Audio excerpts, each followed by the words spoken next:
This is the largest player's handbook the game has ever had. It has been rebuilt from the ground up. It is filled with new options as well as returning options that have been refined, reimagined, rebalanced.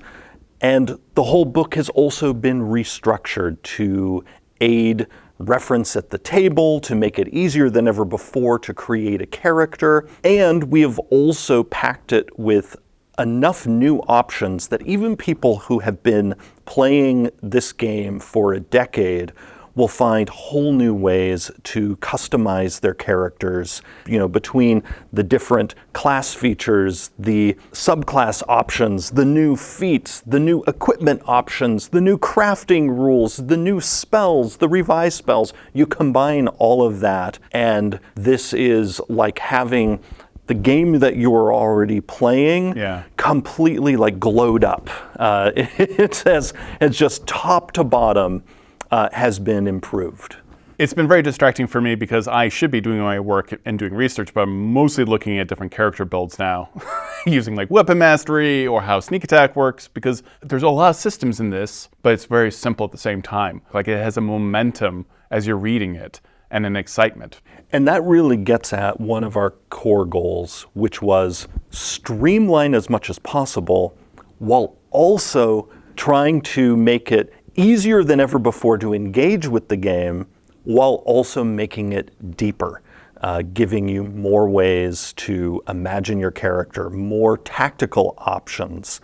We especially focused when it comes to tactical options on making the weapon experience more rich. So if you're playing a weapon-focused character, you are going to have a level of tactical excitement that your character never had before. You're going to find ways of, from level to level, evolving how your character plays, because just shifting from using the mastery option of one weapon to using the mastery option of another is going to sometimes subtly change how the game plays for you, and then other times not so subtly. It will be a dramatic shift. Now, people who focus more on the magic end of the spectrum are also going to find, when they dive into this massive spell chapter, over 100 pages long, close to 400 spells, many revised, a number brand new, some returning from books like Xanathar's Guide and Tasha's Cauldron, but even those reimagined.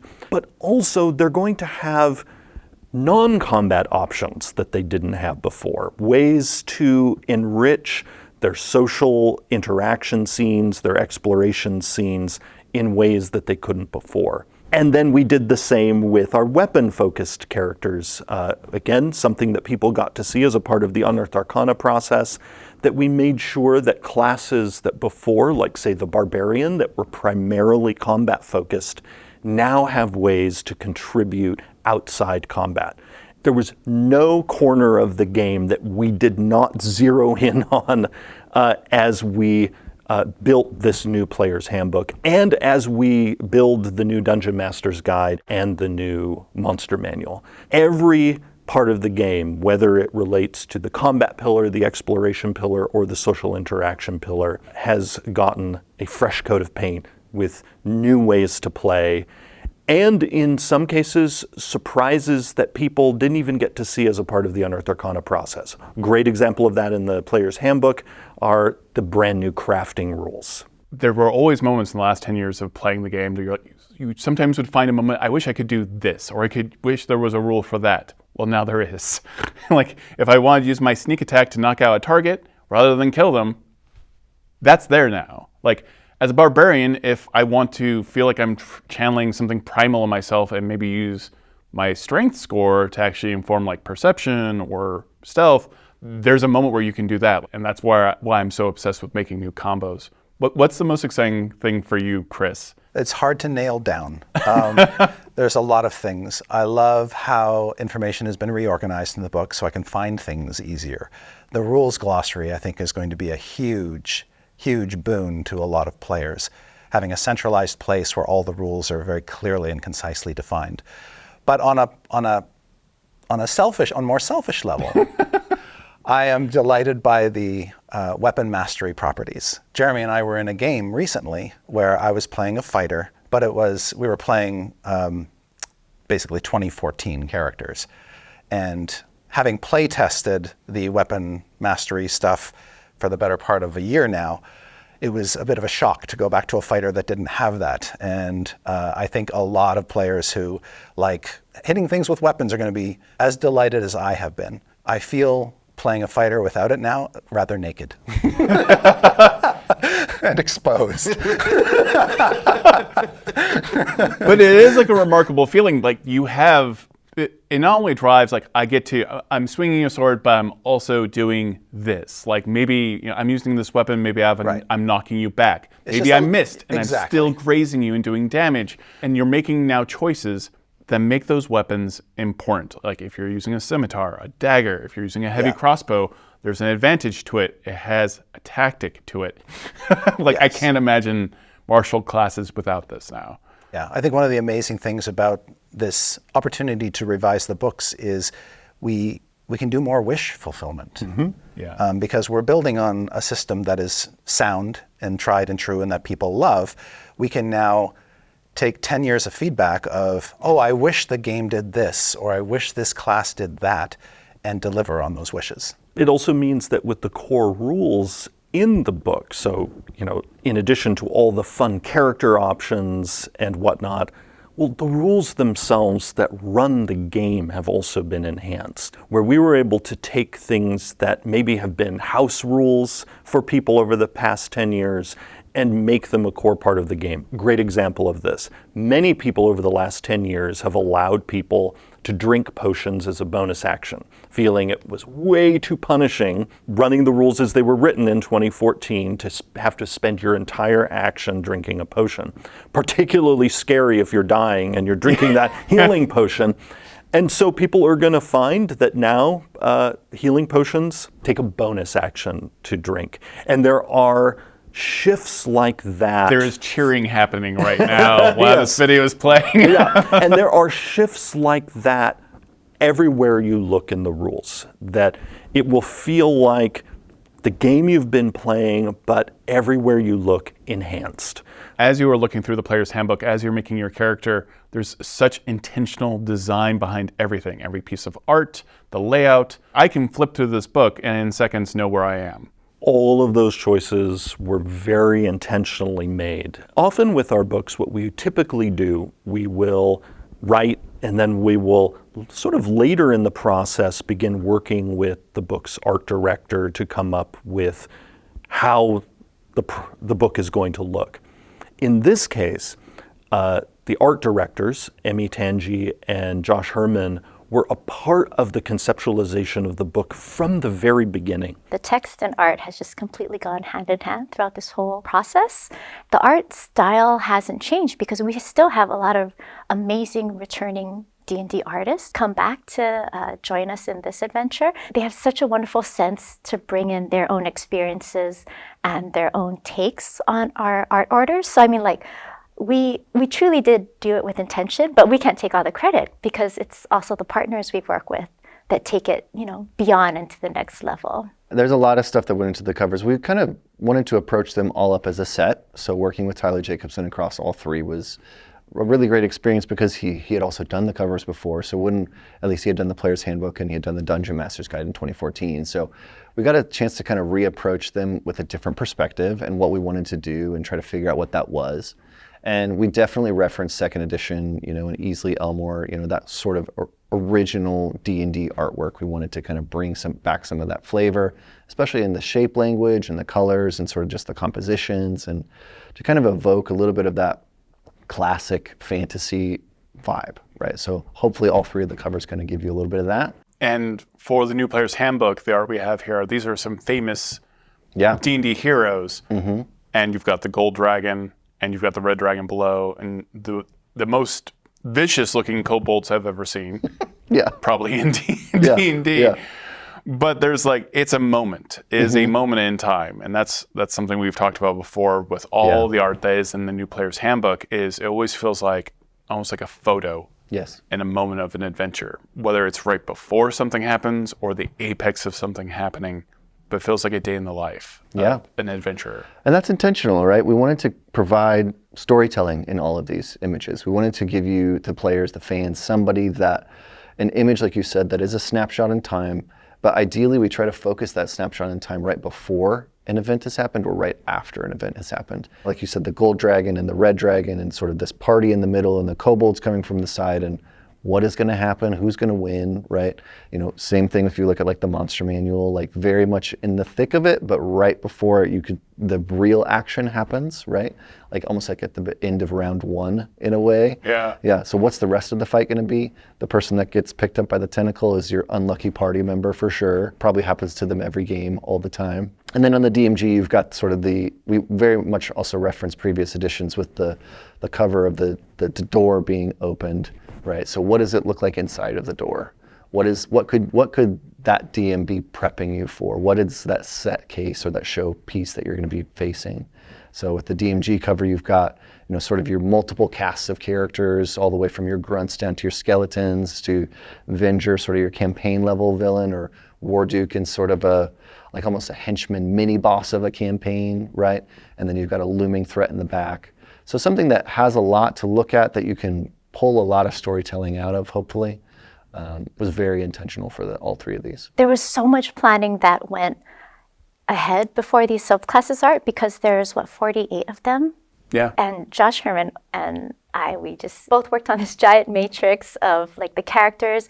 Okay, you know, like, are we covering our tieflings? Are we covering our halflings? You know, like, make sure that we just have a wide variety of characters we want to show, because 48 as pretty spectacular, you know. And then to also make sure they complemented the classes as well. So some that leaned into the tropes, and others that kind of were a nice, unique new spin.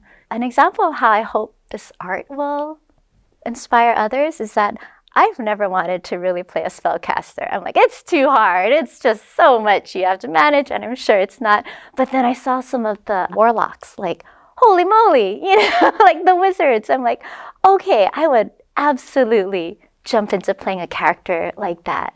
And I'm hoping that's what this art will do to inspire some of our players.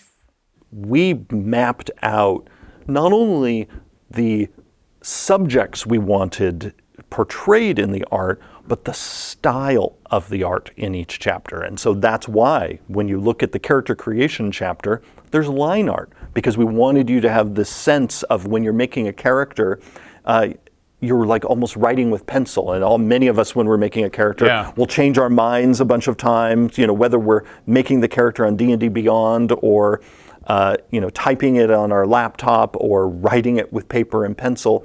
We'll think, we'll change, we'll go back. And so we wanted the art itself to subtly point at that process, which is why in that chapter you have the line art. But then when you get to your class chapter, where you're making the most important choice for your character's class, you are just dazzled by full-page pieces of art for every class, by key pieces of art for every single subclass. Then it keeps going in terms of the beauty when you then get to the character origins chapter and you see the different backgrounds available to your character. And they're literally backgrounds. They're literally backgrounds. I love that the most, because you're not interjecting a character to describe hey, this is what Charlatan looks like. You're just giving, like, this is the green screen background that your character will be inserted into. Yes. Right? But also, more than that, the backgrounds themselves have all been redesigned, and the entire background system has been reimagined as one half of your character's origin, the other half being your character's species, and the two together interlock to give you a view of who your character was before they became an adventurer. And it's very intentional, because you get a feat based off your background and skills on top of that, and that free feat really informs, like, well, of course I would have this feat starting off because this is the background I come from. That makes perfect sense. I just like how that's tied together, and that also informs the ability scores. Yes, and I know we'll be digging deeper into character origins in one of our other videos, but one of the major changes for backgrounds is exactly that they now give you an ability score bonus, or rather set of bonuses. And this is actually going to be new even for people who were part of the Unearthed Arcana process, because in the final version of the backgrounds, each background now lists 3 ability scores. And if you select that background, you then choose how you want to distribute your bonus there. So you can either have +2 in one of them and +1 in another, or you can have +1 in all 3 of them. And so you have a tremendous amount of flexibility to pair different backgrounds with different classes, because what we wanted to do is make it so that the backgrounds were as flexible as possible to support as many different character concepts as possible. How have you meddled with the player's handbook? I don't think, what's a nicer way to say it? I was like, what'd you do on the player's handbook? Well, let's see.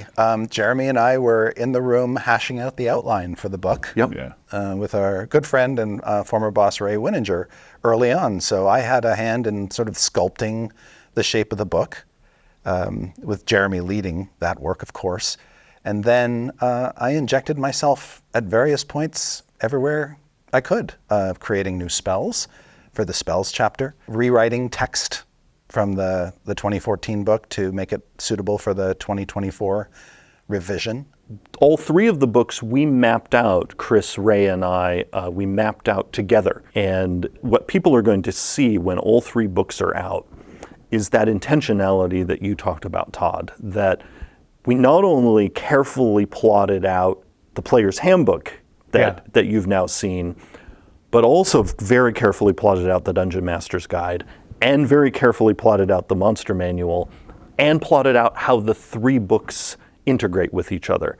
And so in many ways, we view the 3 books as one massive book that's simply too big to publish as a single volume, because it would be about 1,000 pages long. And that speaks again to the intention of design on all of this. It is remarkable to see how these are all interconnected. I mean, this is an amazing day, because this is the first day you can pre-order all 3 books.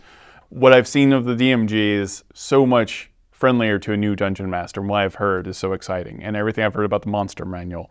And it does feel like this is one cohesive project in a way that we haven't seen before. It's so cohesive that there is essentially a piece of the Monster Manual in the player's handbook. Right.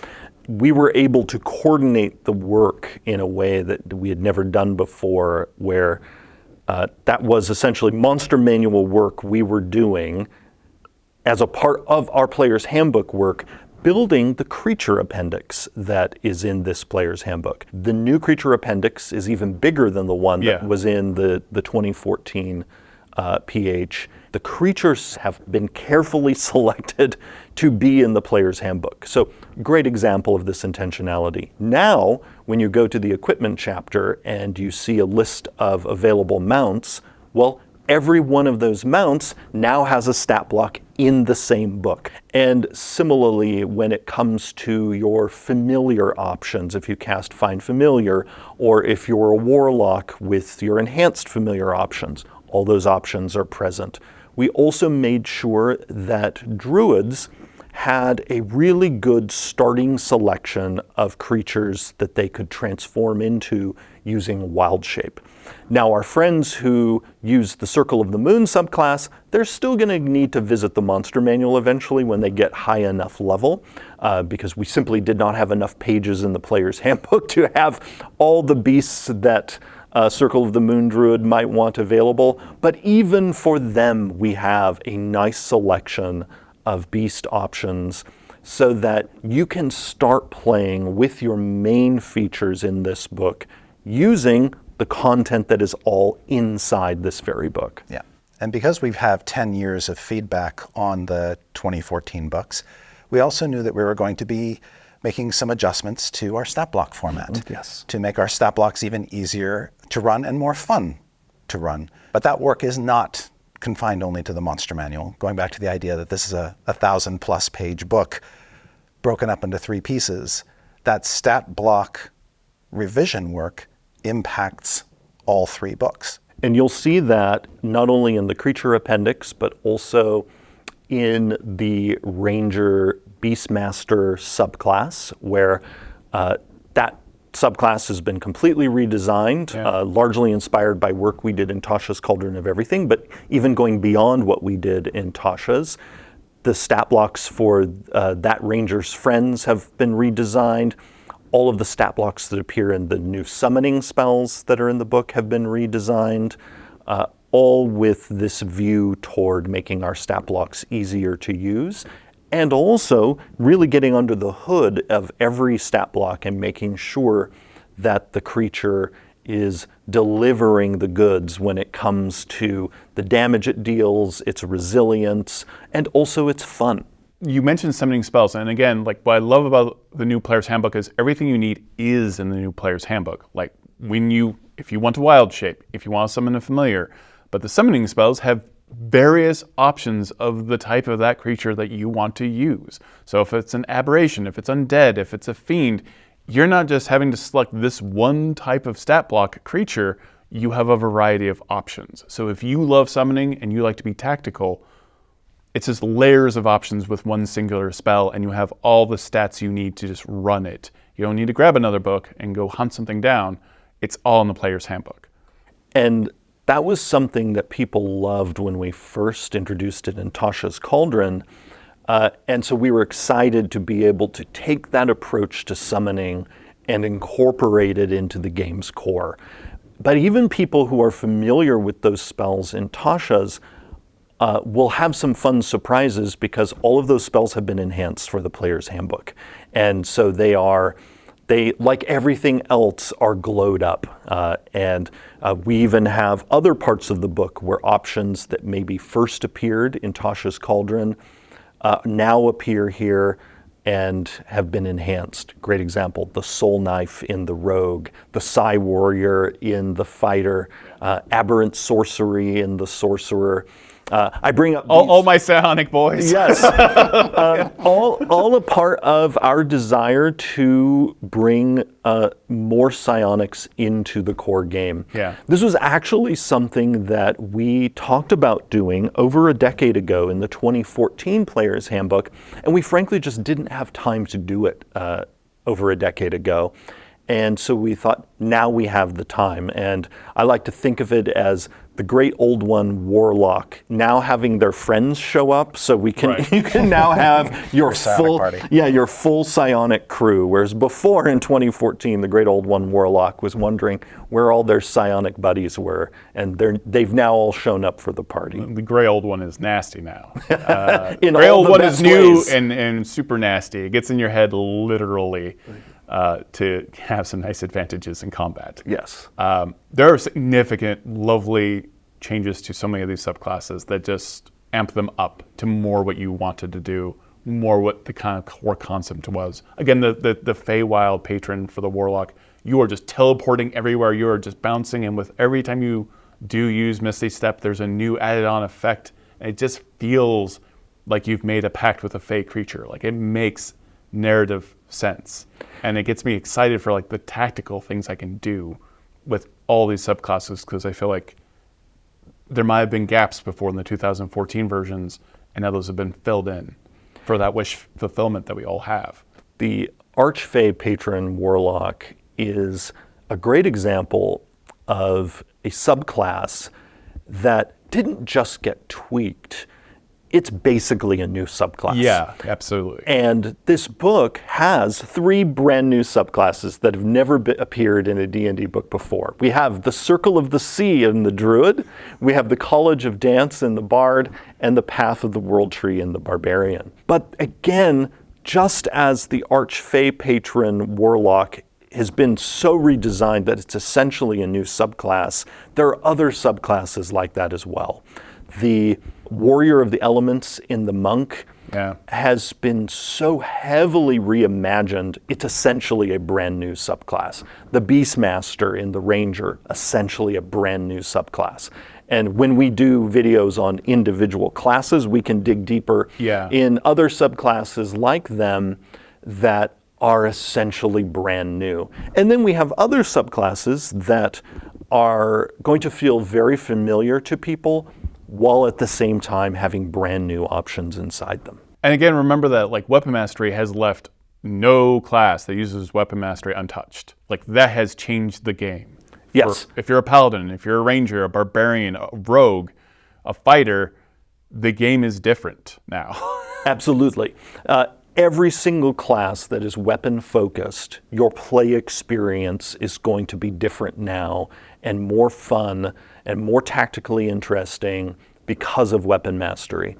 Weapon Mastery is so juicy that through Feats, we've also made it so that even if you're a member of a class who doesn't get it, you can take a feat to dip your toe into the Weapon Mastery pool. Just as we've always had a feat that allows non-spellcasters, the Magic Initiate feat, to get a little bit of that spellcasting flavor. I feel like the feats have also focused more on that wish fulfillment of, there's like the Skulker feat, and that has changed, where you really feel like, okay, now I can like attack in combat and not necessarily reveal myself. There's new features that make you feel like this feat, how I feel it should play, is playing that way now. And there are way more feats. There are a lot of feats. But this book has 75 feats in it. Yeah. And it includes not only a suite of feats that are for first level characters that they get through their backgrounds, but we also now have epic boon feats that unlock for you when you reach level 19. And then between those epic feats and your what are called origin feats that you get at first level, you have many of the feats that were available to you before in the 2014 Player's Handbook, along with a number of new feats, some of which have migrated into the Player's Handbook from Tasha's Cauldron, and then have been enhanced in a variety of ways. We also have some things in the game that previously existed inside class features. So a great example of this are the fighting styles. Right. That shared tech has now migrated out of the classes into the feat system. And in addition to that, now in that category, for example, in the fighting style category, there are also now more options than there were in 2014. All of this was done in consultation with the community through Unearthed Arcana articles. Those articles helped inform us about how far could we go with the design. You know, how far was too far, how far was just right. And a lot of time and energy was spent by Jeremy and others poring over the information that the community was giving us, the feedback that they were giving us on the subclasses, on the feats. I think that there were times when we even, I think, pushed even farther than the fans really wanted to go, but they helped rein us in a little bit. What came out the other end, I think, is going to just surprise and delight people. And for people who have been invested in UA and paying very close attention to what's going on, they're still going to be surprised because some of the feedback they gave us led us down interesting, fun paths. And but they're also going to see, oh, these guys actually, they took the feedback that I gave them and they made it better. And this is going to so amp up my game. And those shifts that we made based on the invaluable feedback that the community provided are really going to result in that surprise you're talking about, Chris. Like, for example, in the Unearthed Arcana process, we tried several different approaches to inspiration and how that rule works. Well, the version that's in the Player's Handbook never appeared in any of the Unearthed Arcana articles, but it was inspired by feedback that we received, because and it is now called heroic inspiration. Right. Rather than dealing with advantage, which is what inspiration did in 2014, we realized this rule needs to play better with the rest of the game. And the game is already chock full of ways to get advantage. Yeah, absolutely. And so the final version of it is now a reroll. So not advantage, but is a reroll that the player can apply to any roll, not just D20 rolls. Because what we realized is we also wanted you to be happy you have this, even when, let's say, you're rolling the amount of hit points you restore to somebody with a healing spell, or you're rolling damage, or the DM has you randomly roll a die for some mysterious reason, like DMs sometimes do. We want players to have this little ace in their pocket of, all right, I always know if I have heroic inspiration, if I roll really bad, no matter what the die roll is, I can use it and re-roll and hope I get something better. And we're showing you as much art as we can, and layout and page design, and even then it's not the same as holding it, especially when it comes to like the alt covers as well. Yeah. There is a texture, there is a way the light hits the gold that you can't really describe. Yeah, the alt covers were really fun as well. We went sort of intentionally the opposite direction in the alt covers. We wanted to do something that was quiet and reserved and really paid homage to these being books, right? To TRPG books, right? This is a place of people where they're gonna, you're gonna buy these at your friendly local game store. You're going in person to pick up a physical object. That sort of classic fairy tale style of a book kind of came to mind as an idea of this feels like it both pays homage, but also is like a nice update and similar but different than what we've done before. So, and also a very big contrast to the traditionals. So for the Player's Handbook, we've got another iteration of the Gold Dragon. We have a gold dragon on the cover, having some tea with some friends by Wiley Beckert is the artist there. And they just really nailed it, the kind of vibe that we were going for of, we want something cozy, we want something calm, we want something that calls back to sort of classic storytale illustrations. We want a relatively tight color palette here. But I guess the thing I'll say about the alt covers is you have to see them in person because the gold foil treatment that's on them, the sort of soft touch to the cover, them being on a foil cover as well. So when you move them around, the way that the light hits them, the gold framing has beautiful shine to it, but the actual cover itself has almost like a lenticular style of foil. So when you see them, they're really beautiful and they're really different. And what I hope for these covers is, these, and also intentional in the style of these, is that I hope that people hang on to these for a long time, and I hope they get a lot of wear and tear. And I hope that, 10 years from now, these sit on a bookshelf next to other well-loved and well-used books and feel right at home. I'm also excited for people when they get the book in their hands to page through it from beginning to end. We're hoping people will even read the introduction. We made it super short, it is short. Yeah. So they'll read it. But the introduction does things like talk about the main components you need to play, which the Player's Handbook in the past has not done. It also, for anyone coming from the 2014 Player's Handbook, has a really critical sidebar that talks about what's new in the book. Also clarifies that this book, is basically when you activate it in your game, this book does replace the 2014 Player's Handbook. And I think it's important for people to understand that. So we don't have people sort of trying to mix and match pieces of the two Player's Handbooks, but you can absolutely use this Player's Handbook with the adventures you already have for 5th edition. But you can play a character from this new Player's Handbook right next to a character using the 2014 Player's Handbook as well. That's still true. Absolutely.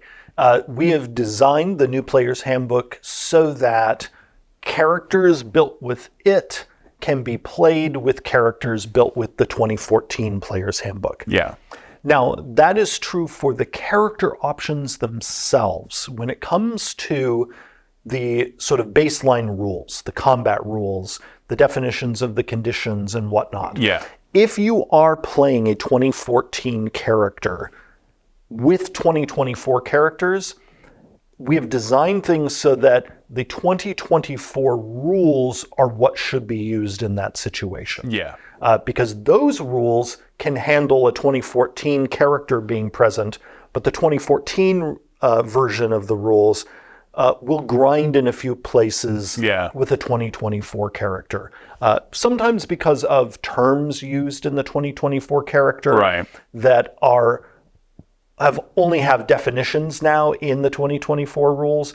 Whereas you, again, can take a 2014 character and play them in a 2024 game. And that is to their advantage, like being able to drink a potion with a bonus action. Exactly. So you're going to want even your 2014 character to be swimming in a 2024 pool because of the many improvements to the core rules. Absolutely. But then you'll go from that introduction into the first chapter, which teaches all the main rules of the game. Also sort of gets you used to referring to the rules glossary, because the book often, rather than going super deep on a particular rules topic, will give you the basics and then send you to the rules glossary for the nitty-gritty. Other times you'll get all of it in one place, depending on, is there a version of the rule that you can learn that's just part of it versus do you need to know all of it at once? Yeah. And that first chapter has longer examples of play than we've ever done in a player's handbook And those before. are fantastic. It's like you even have like art of the players around the table, and this happens, and this is what you rolled, and this is how that affected the game. Along with commentary that explains what it is that you're reading about in that example of play. When you get to the character creation chapter, you, in addition to seeing the fun line art, are going to be brought step by step through the character creation process in a way that we've never done before, with also a lot of handy sort of get started quick bits in the chapter. Here's an example. When it comes time for you to assign your ability scores, if you've ever struggled, whether you're a brand new D&D player or maybe you're a veteran player but you're playing a class you haven't played before and you've struggled with, well, how should I assign my ability scores? Particularly if you're using the standard array or point buy. Well, we now provide suggested ability score arrays for every class in the book so that you can get started playing quickly. If you really love optimizing your character, and when you choose your background, you're not just interested in its story implications, but you're really interested in how it's going to affect your ability scores. Well, knowing that there are players where that kind of optimization is important to them, the character creation chapter has a table that tells you here are the backgrounds to choose if you are looking for backgrounds that bump these certain ability scores. That's fantastic. And we provide that kind of assistance throughout the chapter. It goes even further than making a character at first level. It also provides rules for making a character at higher levels.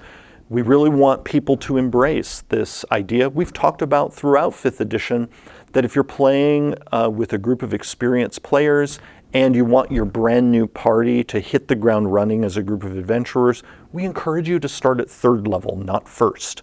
3rd level is when every class now gets their subclass and all of their main class abilities.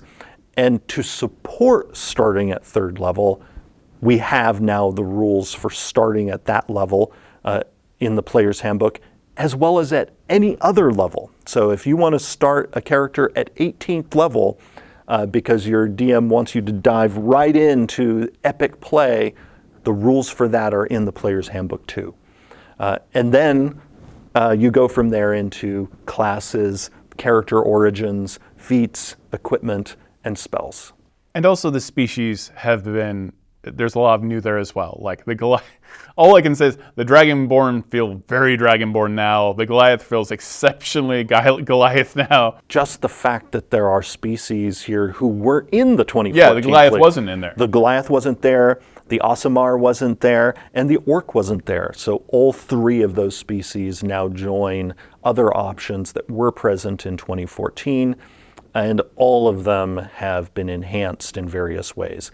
The community got to see an earlier draft of those enhancements in the Unearthed Arcana process, but since our game development continues beyond then, you're going to see even more. Great example of this, the Orcs Adrenaline Rush. The last time people saw it recharged only on a long rest, but in the final version actually recharges on a short rest or a long rest.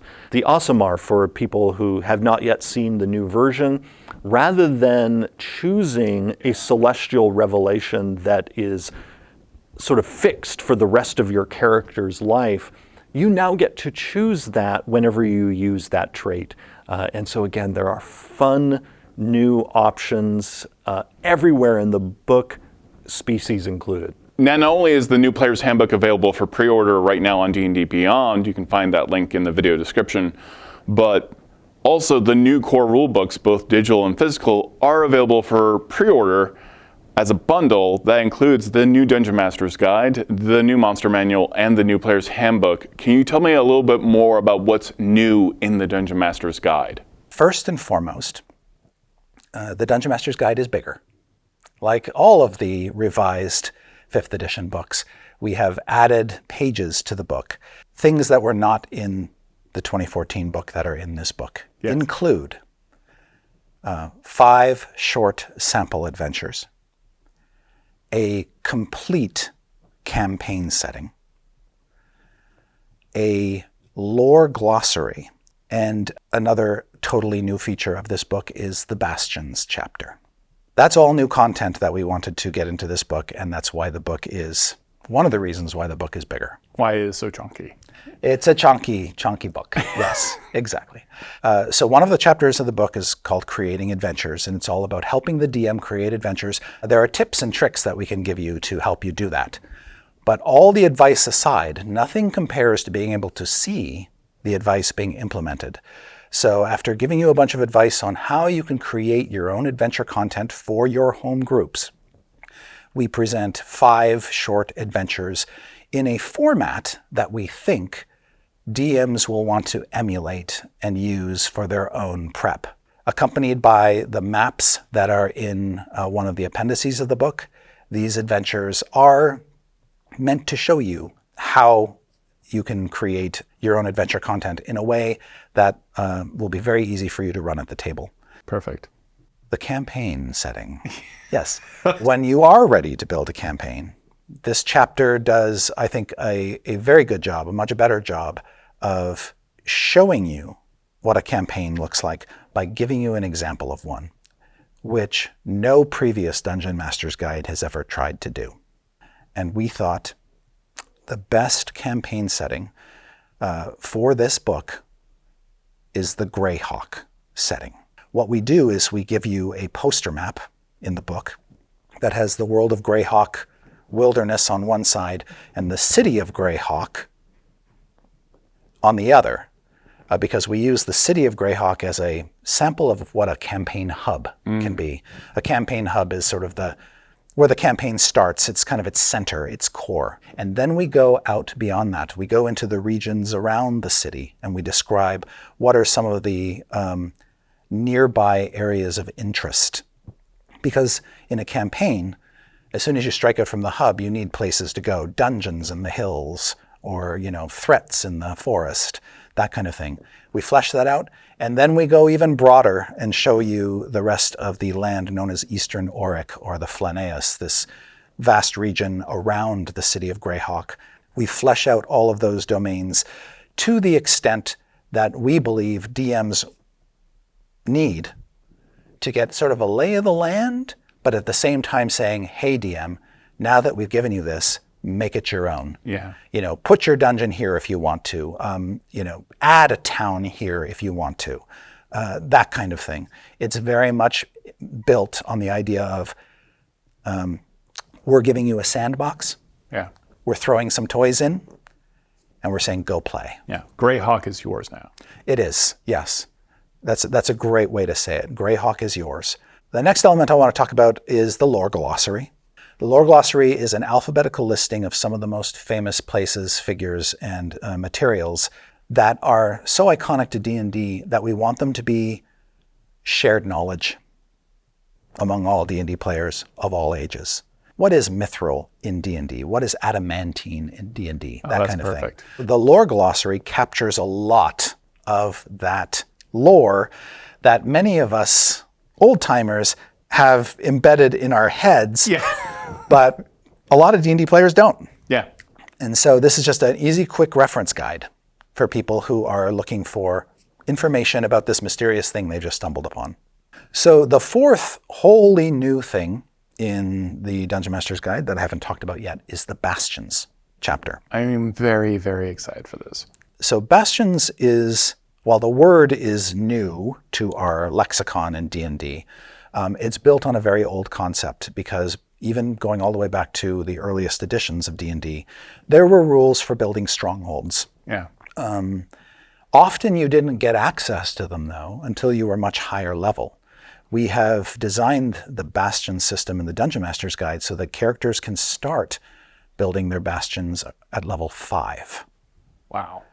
These continue to grow over the life of your adventuring career, but the magnificent thing about them is you basically run them as kind of like a separate little activity. It does not stop you from being an adventurer. Yeah.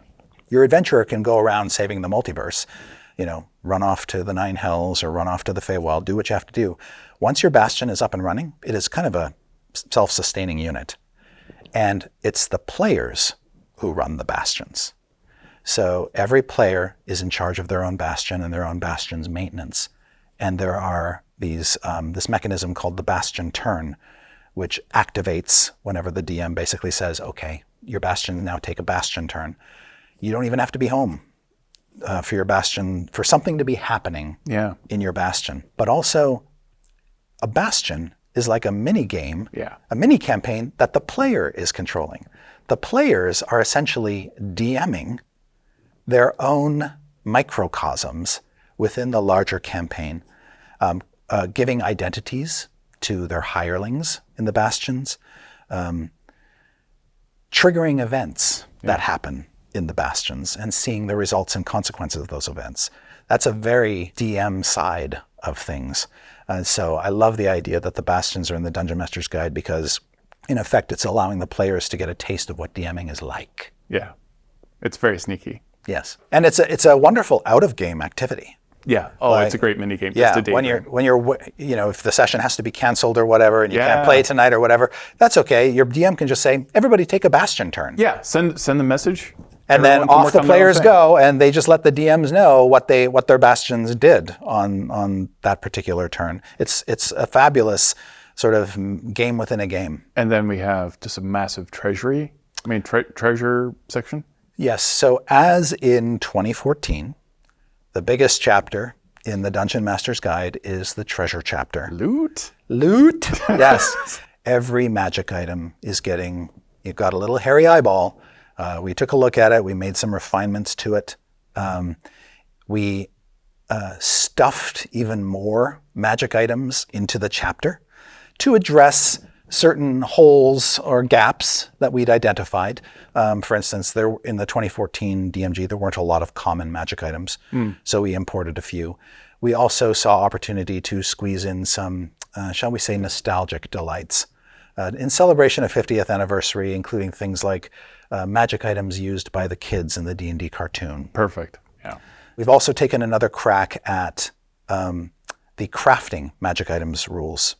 How do you, a player, how do you, a character, craft an item of your own, with your DM's consent, of course? And is the crafting system also in the player's handbook, or is it only the DMG? That is a great question. So the answer is yes. There is crafting magic items in the player's handbook, but it's limited to some very simple potions and scrolls. Okay. So you can create a low-level spell scroll, or you can create a potion of healing or some other low-level potion. The rules in the Dungeon Master's Guide are broader and encompass more variety. Perfect. We have a whole chapter on the cosmology of D&D, which talks about the worlds of D&D and the planes of existence that are out there waiting to be explored. We tried to make them more beautiful this time around. We tried to give you even more useful information as a dungeon master about some of these places, and while still making it clear that, hey, you're the DM. What you show of the multiverse is entirely up to you. Perfect. We haven't talked a lot about the tracking sheets. Yeah, tell me about the tracking sheets.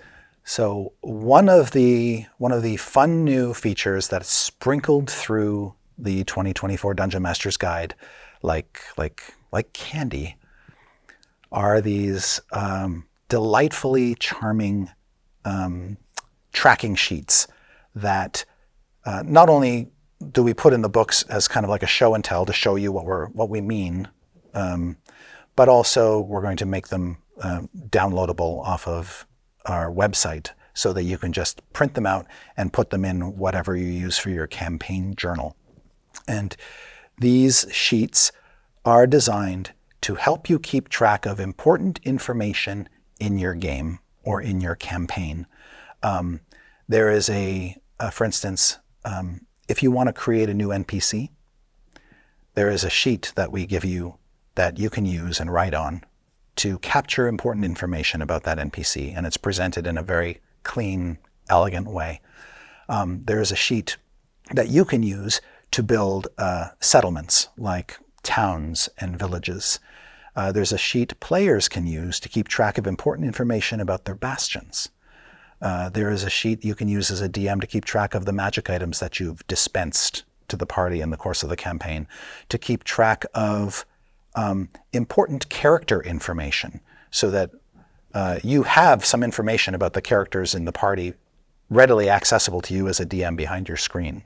And then I think most importantly, or the sheet that I find most useful, is the session planner sheet, where you know you've got a game session next week. You can write down the key beats of what you think is going to happen, key characters, make notes and other things. These sheets are beautiful. I think they're compelling. I think a lot of DMs will want to use them or want to create versions of them. And they have charming little illustrations of monsters on them, which I think are absolutely delightful. Now, I haven't talked about the first 3 chapters of the book, Todd. That's my fault. I am a terrible interviewer. Well, tell me about the first few chapters of the book. Chapters 1, 2, and 3 are super important. Okay. And we put them at the front of the book because they're super important. That's a good structure. Chapter 1 is called The Basics. Perfect. It is a short chapter, primarily aimed at DM curious folks who haven't DM'd or haven't DM'd much and are curious to really kind of dive in and sink their teeth into the DM role. And then when we quickly segue out of there into chapter 2, which is called Running the Game. And it is literally that. It includes a sample walkthrough of play. There are similar things in the player's handbook, but this one is more aimed at the dungeon master. When we get to chapter 3 is a weirdo. There's a bunch of topics that have to be covered that are very situational. Traps, how poisons work, siege engines, information about NPC building, a bunch of these miscellaneous topics that the 2014 DMG covered, but they were sort of scattered. Right. Everywhere throughout the book. These are the building blocks. Yes, that's a good way to look at it. Building blocks. We call chapter 3 the DM toolbox because it's just this cyclopedia of miscellaneous parts, toys that can come up in play, and we organized it alphabetically by topic. So it is this alphabetically topical listing of different things. You need more information about curses and how curses work. There's a section on curses. You need more information about hazards like green slime, yellow mold, brown mold, fireball fungus. No. Yes. That's all in the hazards section. Everything feels like a new, fresh experience and, like you said, a better experience for existing players who have been playing D&D. But this also feels like the best time to learn D&D now. It is taking the wonderful bits of the 2014 Dungeon Master's Guide and resorting them and blending them in a way with new stuff that does, in fact, turn it into a new book. Now, we've talked a lot about the new player's handbook, and you and I have talked a lot about the new Dungeon Master's Guide, maybe more than we should have, but we also have the new monster manual Tell me a little bit about that. How has this been revamped? So this is the largest monster manual the game has ever had. Over 500 monsters in it.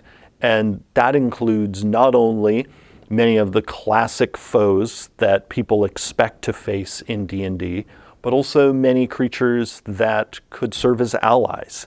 We have rebuilt every monster that was in the 2014 Monster Manual, striving to make it as fun as it can be, make sure it's as scary as it should be for its challenge rating. But then we've also added a bunch of new monsters. There are over 75 new monsters in this book, and many of the new monsters fill in families of monsters that already existed. Great example. The game already, of course, had vampires in it and multiple types. Well, there are even more types now. You knew that would please you, Tom. Yes. And the additional vampire types are there because when we have looked at each of the major families of monsters, we've wanted to make sure that there were opportunities for groups to encounter that family of monster Without getting murdered right well, away? maybe sooner than they could before. Yeah. But also in some cases, we also wanted there to be higher CR versions of some of these families of monsters. Oh, so nice. there's a new low CR vampire, which is a vampire that is still partly mortal in the process of becoming a full vampire. But then on the other end, we have a new vampire that is more powerful than the sort of apex vampire that we had in the 2014 Monster Manual. We've also fleshed out many of the families of NPCs that existed in 2014. We wanted to make sure that those NPC groups remained relevant for more of a campaign, particularly because we know that DMs used the heck out of those NPC stat blocks that were in 2014.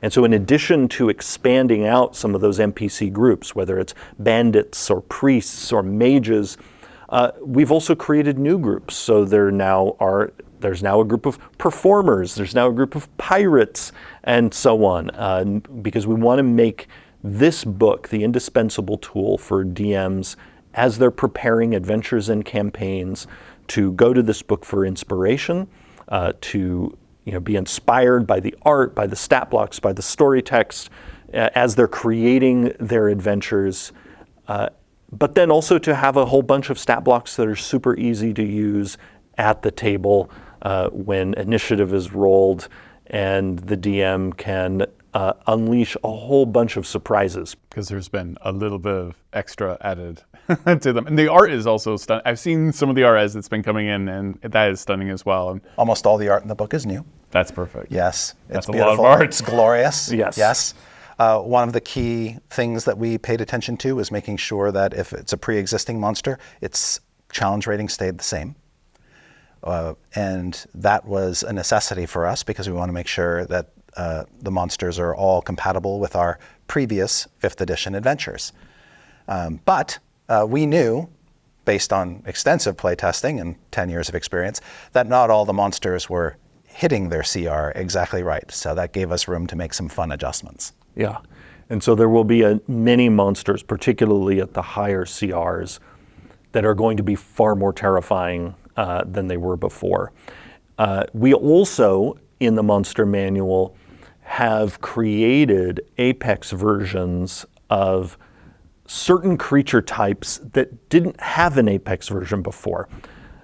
Some of our creature types, dragons and giants being prime examples, along with our fiends, have long had really high CR, iconic examples of those creature types. We also, of course, have the Tarrasque as the apex monstrosity, but we have some other creature types that were missing a monster at that high level of difficulty, and so we have filled those gaps in the new Monster Manual. So that now means we have, in the construct category, we have a colossus that can just trample cities. In the ooze category, we have the blob of annihilation. Yes. That can dissolve entire towns worth of people into it. I mean, a total horror. We now have an arch hag in the Fey category that can strike true terror into high-level groups, cackling while doing it. Even the elemental category, it's interesting. Elementals, that's one of the most classic monster categories, but it too was actually missing a monster at the sort of Tarrasque tier, and it now has one in the form of the elemental juggernaut. Well, we're about at time, but we are going to have a series of these videos coming out every single day during the weekdays.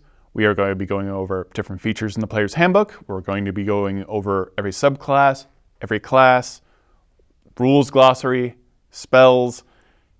I hope everyone doesn't get sick of me because we're going to talk about this every single day. I'm very excited that all 3 of these books are up for pre-order and that you can also pre-order the player's handbook separately. Thank you so much for taking the time. Thank you for letting me interview you for so many years and put up with my fanboyness. But I'm so excited for these books. You've done an amazing job.